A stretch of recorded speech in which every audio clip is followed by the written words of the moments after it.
In this tutorial, I'm going to show you how to make text curve around an image here in Canva. So I have this image just here, and let's go ahead and curve this text just here around the top of this circle. Now to do this, we simply want to click onto the text that we want to curve. Then we're going to come up to Effects just here, and then over to the left hand side. Now if we scroll all the way down, we're going to see this little curve option, and if we click on there and scroll a little bit more, we've got this curve bar. So the more we increase this bar, the more it's going to curve.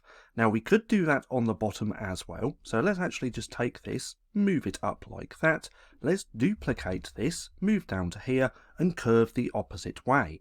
So if we click onto Effects, come back down here, click onto the curve bar and decrease this just like that, it's going to curve the other way, just like this. Now that doesn't quite look right, so let's just play around with that just like that. And there we go. We have now curved this text around this image. So as you can see, it's really simple to make text curve around an image here in Canva. Now, if you found this video helpful at all, then please consider giving me a like, as it really helps out the channel. And if you're not too sure what to watch next, click right here and watch this playlist.